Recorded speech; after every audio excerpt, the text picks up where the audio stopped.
Alô, varandeiros, para você ligadinho aqui no Varanda Futebol Debate, um grande abraço, voltei com o pós-jogo Santos 1, Internacional também 1, pela 35ª rodada do Campeonato Brasileiro. Meus amigos, como jogou mal o Santos Futebol Clube e quantas lambanças fez o treinador Juan Pablo Vojvoda nesta partida. O Vojvoda errou tudo. Olha, talvez tenha sido a pior atuação de um treinador do Santos Futebol Clube nos últimos anos. Como fez lambança o treinador Juan Pablo Vojvoda? Vamos falar sobre as lambanças de Vojvoda e também sobre este resultado.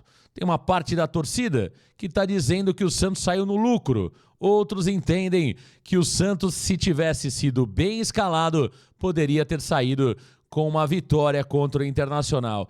Tudo sobre Inter 1, Santos também 1, aqui no Varanda Futebol Debate. Meus amigos varandeiros, o Peixe empatou pela 35ª rodada com o Internacional no Beira-Rio. Um jogo do Santos muito ruim, em especial no primeiro tempo. Olha, foi realmente constrangedor o primeiro tempo do Santos. O Santos não conseguia sequer trocar 3 passes. Um time muito desentrosado, mal organizado. Os jogadores batiam cabeça em todos os setores. Era realmente uma videocacetada que parecia que estava sendo gravada lá no Beira-Rio. Um time muito mal escalado, o Vojvoda fez 7 mudanças, nenhuma delas surtiu efeito positivo.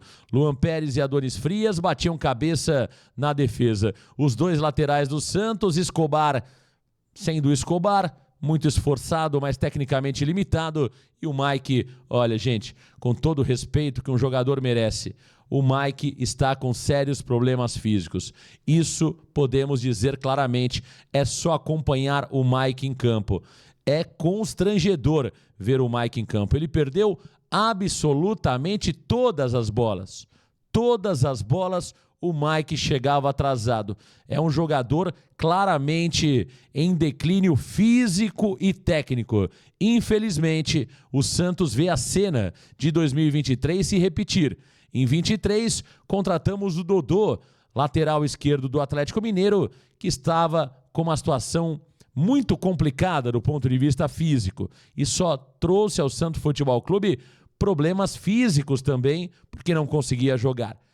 O caso do Mike é similar. O Mike é um jogador que claramente tem um déficit físico comparado aos demais jogadores. E não pode o Vojvoda, né, colocar o Mike numa partida como essa. Um ato de irresponsabilidade ter escalado o Mike, o Vojvoda ter escalado o Mike e ter mantido o Mike durante toda a partida. Foi realmente, para mim, algo grave cometido por Juan Pablo Vojvoda, que poderia ter custado muito mais caro ao Santos Futebol Clube. No meio-campo, um meio-campo pesado, lento. Vitor Hugo é um jogador claramente lento, jogador pesado, também visivelmente fora de forma. O Tassiano é ruim com força, essa é a verdade. Então, foi um primeiro tempo desastroso do Santos Futebol Clube, né? O Robinho Júnior pouco participou do jogo, também era difícil imaginar que o Robinho Júnior fizesse milagre ao lado de tantos jogadores ruins ao lado dele, o Roleiser idem, e aí, claro, no segundo tempo, o Vojvoda acaba mudando a equipe. Poderia ter mudado o time ainda no primeiro tempo se tivesse um pouco mais de coragem e um pouco mais de personalidade. O Vojvoda é muito lento nas reações, é um treinador muito apático. Para mim está claro que o Vojvoda ainda não conheceu o elenco. O Vojvoda erra muito, tanto nas escalações como também nas mudanças. Infelizmente, o trabalho do Vojvoda no Santos é um trabalho muito ruim. O Vojvoda pode até ser um bom treinador, e acredito que é, mas não tem sido feliz nas escolhas, tem errado em situações, para mim, que realmente ele não pode errar, como na escalação de hoje. Nós dizíamos já no pré-jogo, nos vídeos do canal, nas lives que realizamos antes da partida, dizíamos que a escalação do Santos era uma escalação ruim. Das 7 mudanças, pelo menos 3 eram duvidosas. Pelo menos 3 eram duvidosas. E nós citávamos o Mike, o Vitor Hugo e também o Tassiano. Coincidentemente, esses 3 jogadores não jogaram absolutamente nada. O Vojvoda acaba fazendo mudanças no intervalo, vem com Álvaro Barreal, vem também com o João Schmidt, né? Muda o time na segunda etapa, o Santos reage, consegue fazer o gol de empate, continua sem realizar um bom futebol, mas aí também tem a limitação do Internacional. No primeiro tempo, o Santos se livrou de ser goleado no Beira-Rio. O Internacional teve muitas chances criadas, o Gabriel Brazão fez boas defesas, o Inter perdeu chances claras e no segundo tempo foi uma partida mais equilibrada, o Inter caiu de rendimento. O Bom Tempo também entrou bem, o Barreal fez um bonito gol, aliás, no intervalo também tivemos a entrada do Guilherme no Santos, o Guilherme não fez uma boa partida, mas faz a jogada no gol, arranca pelo lado esquerdo, chega à linha de fundo, cruza na meia-lua, o Barreal domina no peito e bate bonito na bola no canto esquerdo do goleiro Rocher, dando o gol de empate para o Santos Futebol Clube. Se o Santos tivesse um pouco mais bem organizado em campo, poderia, por que não, até ter vencido o fraco time do Inter. Mas foi um jogo tecnicamente muito ruim. De um lado, o Inter também é um Inter com muitos problemas de desfalque, tecnicamente um time frágil, do outro um time totalmente perdido, no caso o Santos Futebol Clube. Para mim é inaceitável as decisões do Vojvoda, eu acho que é preciso o próprio Marcelo Teixeira e o Alexandre Matos conversarem com o Vojvoda, porque ele poderia ter jogado tudo a perder. É claro que não é só culpa do Vojvoda, o elenco do Santos é muito ruim, a diretoria é incompetente, mas o Vojvoda não pode errar tão feio como errou hoje. Para mim, é realmente absurdo o que vimos do treinador do Santos nesta segunda-feira. É uma vergonha o que fez Vojvoda, erros grotescos, tanto na escalação como também nas mudanças. E outra coisa, o Gabriel Bom Tempo nunca pode ser segunda opção quando a primeira opção é o Vitor Hugo. O Tassiano não tem condições técnicas de jogar nesse time do Santos Futebol Clube, né? E outra coisa, ele poderia ter colocado Roleiser e Gabriel Bom Tempo jogando juntos. Ele coloca o Bom Tempo e saca o Roleiser. Então, foram muitos erros do treinador do Santos Futebol Clube. No contexto geral, o melhor para o Santos, claro, seria a vitória, porque o Santos ultrapassaria o Vitória em pontos. Com o empate, o Santos ficou 1 ponto atrás do Vitória, não depende mais dele no campeonato, e aí agora tem muita gente utilizando a calculadora para fazer contas. Muitos dizendo que o Santos precisa de 6 pontos. Não sei.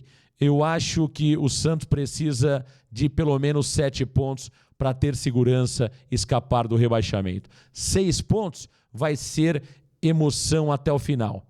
A verdade é que o Santos tem obrigação de vencer o Sport na Vila Belmiro na próxima sexta-feira. Depois o Santos vai jogar contra o Juventude no Alfredo Jaconi. E aí é um jogo complicado, porque pode pegar o Juventude ainda com chances matemáticas, né? Eu acho que vencer o Juventude lá é muito difícil no Alfredo Jaconi e vai jogar contra o Cruzeiro, talvez o Cruzeiro sem qualquer tipo de objetivos, porque o Cruzeiro já está na Libertadores da América na última rodada. O Cruzeiro que vai priorizar a Copa do Brasil, que vai ser na semana seguinte do jogo contra o Santos. Então, meus amigos, não tem nada resolvido, pelo contrário, o torcedor do Santos me parece que chega na terça-feira muito mais preocupado do que estava na segunda, pelo futebol apresentado, pela bagunça tática feita pelo treinador Juan Pablo Vojvoda, pelas mudanças absurdas que fez o Vojvoda. O Vojvoda, para mim, não tem convicção do que está sendo feito, né, do que está fazendo. Não dá para o Vojvoda escolher o Mike, não dá para o Vojvoda escolher o Vitor Hugo, não dá para o Vojvoda escolher o Tassiano. Então, para mim, foram erros gravíssimos do Juan Pablo Vojvoda, que, na minha opinião, coloca, inclusive, em dúvida o trabalho dele à frente do Santos. Eu sempre fui aqui um defensor do Vojvoda, para que, inclusive, ele permaneça como treinador para o ano que vem, independente do que aconteça. Agora, cometendo erros graves como o Vojvoda cometeu na partida contra o Inter, fica indefensável, né, a situação do Vojvoda. Não dá para defender um treinador que comete tantos erros como cometeu o Vojvoda. Volto a dizer, o Santos saiu no lucro com esse empate contra o Internacional. O Vojvoda fez tudo certo para dar errado e mesmo assim conseguiu sair com empate. Muito mais pela incompetência do Inter do que pela competência do Santos Futebol Clube. Vamos ver se contra o Sport o Neymar vai estar a fim de jogar. Vamos ver se contra o Sport teremos o nosso capitão e o camisa 10 do Santos Futebol Clube. O Santos não perdeu, a princípio, nenhum jogador, nem por contusão, nem por terceiro cartão amarelo. Portanto, Vojvoda deve ter o elenco todo em suas mãos para tentar escalar melhor o time, fato que não conseguiu na partida contra o Internacional. É isso, meus amigos varandeiros. Um grande abraço para todos vocês. Valeu, galera. Grande abraço. Tchau.